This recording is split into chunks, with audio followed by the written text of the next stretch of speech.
بعض نے اس طرح لکھا ہے۔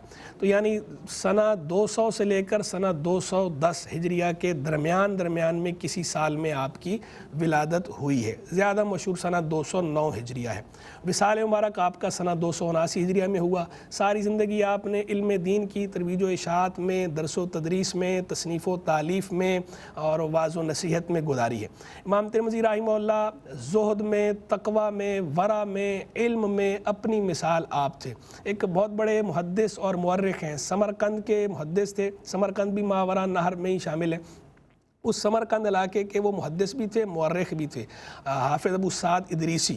حافظ ابو سعد ادریسی نے یہ بات امام ترمذی کے بارے میں لکھی، کہا کانا یضرب بہ المثل فی الحفظ، کہ امام ترمذی رحمہ اللہ کی حافظے میں، قوت یادداشت میں آپ کی مثالیں دی جاتی تھیں۔ یعنی امام ترمذی رحمہ اللہ کا حافظہ مثالی حافظہ تھا اور لوگ اس کی مثالیں دیا کرتے تھے۔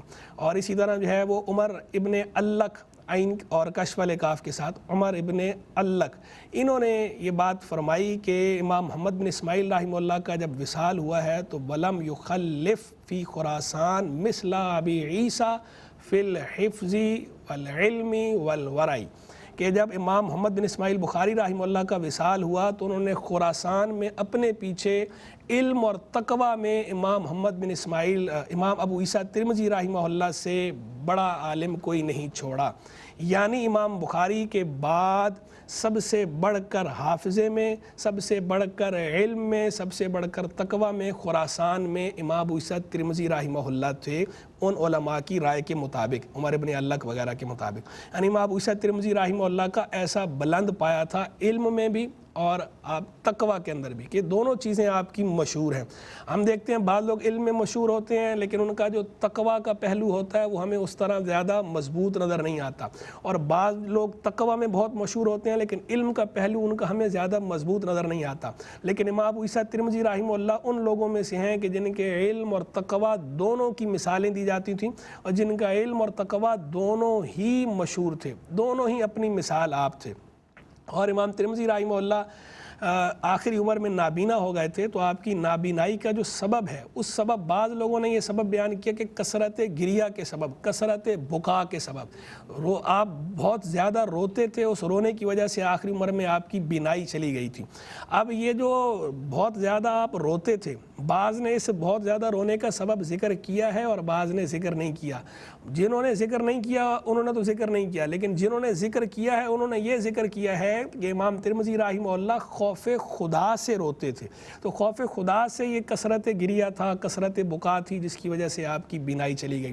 یعنی یہ امام ترمذی رحمہ اللہ کا تقوی، امام ترمذی رحمہ اللہ کا خوف خدا، امام ترمذی رحمہ اللہ کا قرب خدا اور ان کے اپنے علم پر عمل کا یہ عالم ہے کہ وہ اتنی کثرت سے، کیونکہ انما یخشى اللہ من عبادہ العلماء، قرآن میں فرمایا گیا نا کہ اللہ سے اس کے بندوں میں سے علم والے ہی ڈرتے ہیں۔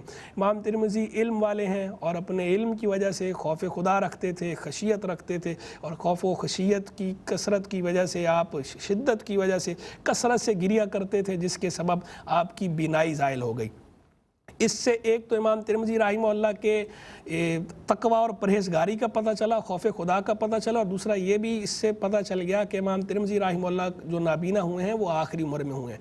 بعض لوگوں نے یہ کہا ہے، بعض کتابوں میں لکھا ہے کہ امام ترمذی رحمہ اللہ پیدا ہی نابینا ہوئے تھے۔ اس بات سے ان کا بھی رد ہو گیا کہ امام ترمذی رحمہ اللہ نابینا پیدا نہیں ہوئے تھے، اور بعض اجلہ نقاد محدثین جیسے حافظ ابن کثیر، حافظ ابن حجر عسقلانی وغیرہ نے تصریح کر رکھی ہے کہ امام ترمذی رحمہ اللہ آخری عمر میں نابینا ہوئے تھے، اور بلکہ جو ہے وہ حافظ ابو سعد ادریسی محدث سمرقند، مورخ سمرقند، جن کا میں نے پہلے ذکر کیا، انہوں نے خود ایک واقعہ ذکر کیا ہے امام ترمذی رحمہ اللہ کے حوالے سے، کہ امام ترمذی رحمہ اللہ نے بیان فرمایا کہ میں ایک مرتبہ مکہ مکرمہ کے راستے میں یعنی سفر پہ جا رہا تھا، راستے میں تھا، تو میں نے ایک شیخ جو ہے جو محدث تھے، ان کی میرے پاس کچھ احادیث تھیں، 2 جز تھے ان میں سے جو میرے پاس لکھے ہوئے تھے، لیکن میری ان سے براہ راست ملاقات نہیں ہوئی تھی۔ تو چونکہ جیسے پرانے محدثین کا طریقہ یہ تھا کہ انہیں اگر کوئی حدیثیں کسی سے ملتی تھیں تو وہ کوشش کرتے تھے کہ ان کی سند عالی ہو جائے، یعنی وہ براہ راست بھی اس محدث سے ملاقات کر کے ان کی وہ احادیث انہیں سنا لیں یا ان سے سن لیں۔ تو اسی لیے امام ترمذی رحمہ اللہ کی کوشش بھی یہی تھی۔ تو آپ کو پتہ چلا کہ وہ شیخ جن کے 2 جز آپ کے پاس موجود ہیں تحریری صورت میں، وہ بھی اسی سفر میں ہیں۔ لوگوں سے آپ نے پوچھا، لوگوں نے بتایا کہ وہ ہیں۔ تو امام ترمذی رحمہ اللہ ان کے پاس چلے گئے اپنے 2 جز لے کر۔ ہم ترمذی کہتے ہیں میں نے جا کر ان سے عرض کیا کہ حضرت آپ کے 2 جز میرے پاس تھے، تو میں چاہتا ہوں کہ آپ سے میں براہ راست اس کا سماع کر لوں، تو آپ پڑھیے تاکہ میں ان 2 جزوں میں دیکھ لوں۔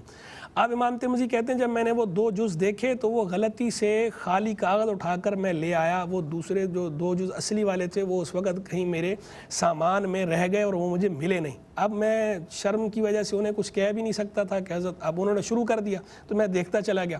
خیر جب انہوں نے کافی ساری روایات سنا دیں، حدیث سنا دیں، تو اس کے بعد ان کی نظر پڑی کہ کاغذ تو خالی ہے۔ خالی کاغذ دیکھ کر انہوں نے امام ترمذی رحمہ اللہ کو ڈانٹا اور ڈانٹتے ہوئے کہا کہ کیا تمہیں اس سے شرم نہیں آتی، حیا نہیں آتی کہ تم ایسے کر رہے ہو؟ تو امام ترمذی رحمہ اللہ کہتے ہیں میں نے ان کی بارگاہ میں عذر پیش کیا اور انہوں نے اصل واقعہ بتایا کہ ایسے ایسے ہوا ہے، لیکن آپ اطمینان رکھیں، آپ نے جتنی احادیث سنائی ہیں میں نے ساری یاد کر لی ہیں۔ انہوں نے کہا اچھا سناؤ۔ تو امام ترمذی نے وہ ساری احادیثیں جو ہے وہ الولا یعنی لگاتار سنا دیں جس طرح انہوں نے سنائی تھیں، اسی طرح امام ترمذی نے ریپیٹ کر دیں۔ لیکن ان شیخ نے، ان محدث نے یہ کہا آگے سے کہ بھئی یہ تو ہو سکتا ہے کہ تم جو ہے وہ ابھی پہلے سے وہ دیکھ کر آئے ہو اور آ کر یاد کر کے آئے ہو اور میرے سامنے ایسے کر رہے ہو، تو انہوں نے نہیں مانا۔ لیکن امام ترمذی نے اس پر ان کی تسلی کے لیے کہا کہ اچھا ٹھیک ہے، آپ مجھے کوئی اور احادیث اپنی سنائیے جو ان 2 جزوں میں نہیں ہیں، ان سے ہٹ کر کوئی آپ غرائب احادیث جو ہیں جو قلیل الاستعمال ہیں، جن کے بارے میں لوگوں کو زیادہ پتہ نہ ہو، آپ وہ مجھے سنائیے، میں وہ آپ کو سنا دیتا ہوں۔ تو امام ترمذی کہتے ہیں انہوں نے مجھے اپنی 40 وہ احادیث سنائیں جو غرائب میں شمار ہوتی تھیں۔ کہتے ہیں جب انہوں نے یہ سنا دیں تو اس کے بعد میں انہوں نے وہ 40 کی 40 اسی طرح دہرا دیں، اسی طرح ریپیٹ کر دیں جس طرح انہوں نے سنائی تھی۔ ما اخطأت فیہ حرفا، اس میں ایک حرف کی بھی غلطی مجھ سے نہیں ہوئی۔ تو یہ دیکھ کر ان محدث نے کہا ما رأیت مثلک، میں نے تمہاری مثل نہیں دیکھا۔ اب اس سے ایک تو امام ترمذی رحمہ اللہ کے حافظے کا پتہ چلا، آپ کی یادداشت کتنی مضبوط تھی، آپ کا ذاکرہ کتنا مضبوط تھا، آپ کی قوت حفظ کا اندازہ ہوتا ہے، اور دوسرا ان حضرات محدثین کی تائید ہو جاتی ہے جو کہتے ہیں کہ امام ترمذی رحمہ اللہ نابینا ہوئے تھے آخری عمر میں، بچپن سے نابینا نہیں تھے، کیونکہ تبھی تو انہوں نے وہ جز لکھے اور تبھی تو وہ جز دیکھے اور تبھی تو انہوں نے اس کا بیاض دیکھا، اس کی سفیدی دیکھی، اور تبھی تو یہ سارا واقعہ خود بتا رہا ہے کہ امام ترمذی رحمہ اللہ اس وقت بینا تھے، نابینا نہیں تھے، تو آپ بعد میں نابینا ہوئے۔ امام ترمذی رحمہ اللہ نے بہت سے اسفار کیے، ٹریولنگ آپ نے کی، خراسان تو خطہ آپ کا تھا ہی صحیح، اس میں تو آپ نے سفر کیے ہیں، عراق کا بھی آپ نے سفر کیا ہے، بصرہ گئے ہیں، بغداد گئے ہیں، کوفہ گئے ہیں، حجاز مقدس کا بھی آپ نے سفر کیا ہے، اور متعدد اساتذہ سے آپ نے علم حاصل کیا ہے، اکتساب فیض کیا ہے، جن میں بڑے بڑے اساتین علم و ادب ہیں۔ 200 سے زائد اساتذہ کا آپ کے نام ہمیں ملتا ہے کتب کے اندر، جن میں سے سب سے مشہور امام محمد بن اسماعیل بخاری رحمہ اللہ ہیں، اور امام بخاری رحمہ اللہ سے جو آپ کا تعلق رہا ہے بہت مضبوط تعلق رہا ہے۔ امام بخاری سے آپ نے بہت زیادہ استفادہ کیا ہے علوم حدیث کے حوالے سے، اور امام بخاری نے بھی آپ سے استفادہ کیا، اور امام بخاری نے خود یہ بات امام ترمذی سے ارشاد فرمائی کہ من تفعت بک اکثر ممن تفعت بی، کہ میں نے جو تم سے نفع اٹھایا ہے وہ اس سے زیادہ ہے جو تم نے مجھ سے نفع اٹھایا ہے۔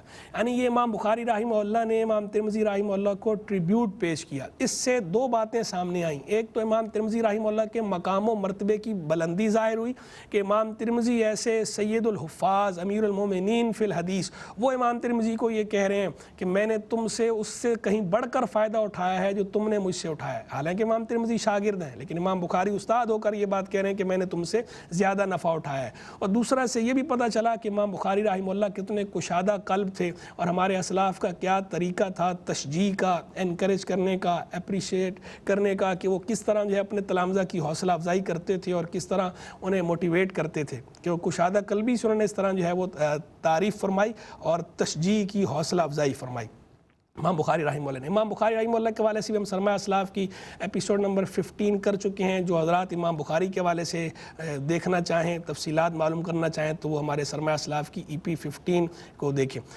امام بخاری رحمہ اللہ کے علاوہ امام قتیبہ بن سعید رحمہ اللہ، جو خود امام بخاری کے بھی استاد ہیں، امام ترمذی رحمہ اللہ کے استاد ہیں۔ اسی طرح امام ترمذی رحمہ اللہ کے اساتذہ کے اندر محمد بن بشار بندار کا تذکرہ ہمیں ملتا ہے، اور بھی کئی اساتذہ کا تذکرہ آپ کے اندر ہے، 200 سے زائد اساتذہ کا تذکرہ ملتا ہے، لیکن یہاں یہ بتا دوں کہ بعض لوگ امام احمد بن حنبل رحمہ اللہ اور امام اسحاق ابن راہویہ رحمہ اللہ کو آپ کا براہ راست استاد قرار دے دیتے ہیں. یہ بات درست نہیں ہے. بعض کتابوں میں بھی لکھی ہے لیکن ٹھیک نہیں ہے. خود امام ترمذی کی کوئی ایسی روایت موجود نہیں جو آپ نے براہ راست امام احمد بن حنبل یا امام اسحاق ابن راہویہ سے لی ہو، بلکہ خود آپ نے جامع ترمذی میں جہاں گفتگو فرمائی ہے اس میں تو آپ نے باقاعدہ راوی بتا دیے ہیں کہ آپ نے ان سے جو روایت لی ہے امام احمد بن حنبل اور امام اسحاق ابن راہویہ رحمہ اللہ سے، تو یہ آپ نے روایت لی ہے اسحاق بن منصور سے، یعنی امام اسحاق بن منصور کے واسطے سے امام بخاری امام احمد بن حنبل کے شاگرد ہیں یا اسحاق بن راہویہ کے شاگرد ہیں. براہ راست امام احمد بن حنبل کے شاگرد نہیں، براہ راست امام اسحاق بن راہویہ رحمہ اللہ کے شاگرد نہیں.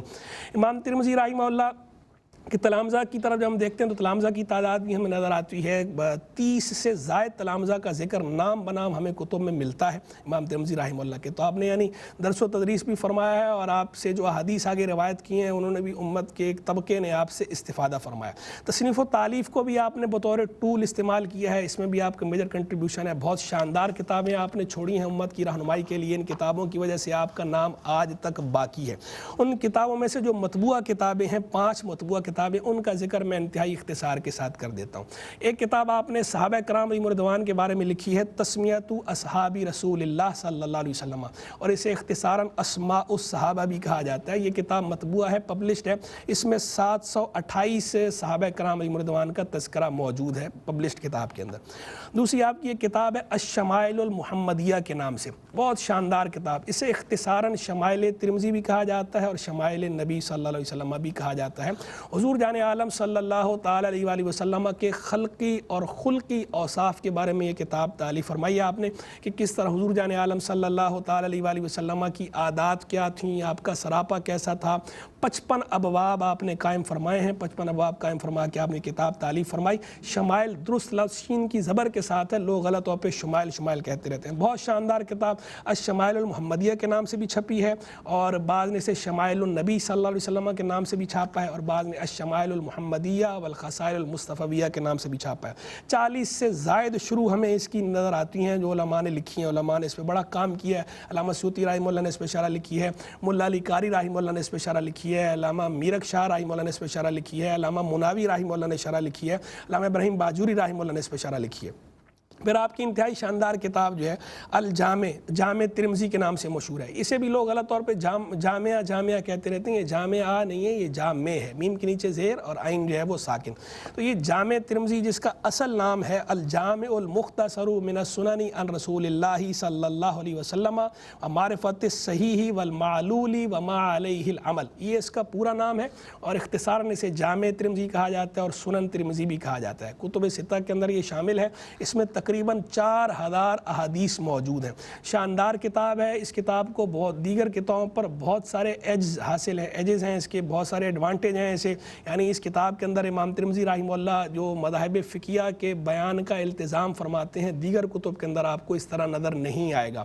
اور بھی اس کے بہت سارے فوائد ہیں. بعض نے کہا 40 علم اور بعض نے کہا کہ 30 علوم حدیث، 30 انواع علوم حدیث کے حوالے سے یہ کتاب ایسی ہے کہ فیہ ما لیسا فی غیرہ، جو اس میں ہے وہ اس کے غیر میں نہیں. اس پہ بھی علماء نے بہت کام کیا ہے. اس کی بھی بہت عمدہ شروع لکھی گئی ہیں. چند ایک کے میں اختصار کے ساتھ نام ذکر کر دیتا ہوں. ایک اللہ قاضی بن عربی مالکی رحمہ اللہ کی عارضۃ الاحوذی ہے، علامہ ابن سید الناس کی النفح الشذی ہے، اسی طرح علامہ جاد السیوطی رحمہ اللہ کی قوت المقتضی، مقتضی کہتے ہیں غذا لینے والا اور قوت کہتے ہیں غذا کو. یہ اس پر بہت سے علماء نے کام کیا. مختصرات بھی بہت سارے لکھے گئے اور اس کے حوالے سے 3 کتابوں کا بطور خاص ذکر کروں گا جس کا مطالعہ ضرور کرنا چاہیے. ایک شیخ نور الدین عطر رحمہ اللہ کی کتاب ہے الامام الترمذی والموازنہ بین جامعہ و بین الصحیحین، بہت شاندار کتاب، عمدہ انداز میں کلام فرمایا ہے. دوسری کتاب ہے دکتور عذاب محمود حمش کی، وہ ہے الامام الترمذی و منہجہ فی کتابہ الجامع، بہت شاندار کتاب، لائق مطالعہ ہے. اسی طرح اس کتاب پہ فقہ حنفی کے حوالے سے کام کیا گیا. لیٹسٹ یہ کتاب چھپی ہے جامع الترمذی والمذہب الحنفی اس نام سے، بہت شاندار کتاب ہے. مذہب حنفی اور جامع ترمذی کا جو لنک ہے اس کتاب کے اندر ذکر کیا گیا. جہاں جہاں امام ترمذی نے مذاہب بیان کیے ہیں تو وہاں احناف کی، حنفیہ کی کتب سے، امہات کتب سے وہ مسائل ذکر کر کے حنفیہ کے موقف کو واضح کر دیا گیا. اور ایک کتاب آپ کی آخری جو ہے وہ العلل، علل کے نام سے 2 کتابیں، ایک العلل الصغیر کہلاتی ہے، ایک العلل الکبیر کہلاتی ہے. جو العلل الکبیر آپ کی کتاب ہے، یہ کتاب اصل حالت میں تو موجود نہیں، لیکن قاضی ابو طالب محمود بن علی شافعی کی ترتیب کے ساتھ جو کتاب ہے یہ چھپی ہوئی ہے، عام دستیاب ہے۔ اسے العلل الکبیر بھی کہا جاتا ہے، علل الترمذی الکبیر بھی کہا جاتا ہے، اور العلل المفرد بھی کہا جاتا ہے۔ دوسری العلل ہے، اسے العلل الصغیر کہا جاتا ہے، یہ جامع ترمذی کے آخر میں لگی ہوئی ہے، الگ سے بھی چھپی ہے اور آخر میں بھی لگی ہوئی ہے۔ علامہ ابن رجب حنبلی رحمہ اللہ نے اس کی شرح لکھی ہے، شرح علل ترمذی کے نام سے، بہت شاندار شرح ہے، لائق مطالعہ ہے۔ اللہ تبارک و تعالی امام ترمذی رحمہ اللہ کے درجات بلند فرمائے، ہمیں ان کے فیض و برکات سے حظ وافر عطا فرمائے۔ وآخر دعوانا ان الحمد للہ رب العالمین۔ زمانہ جس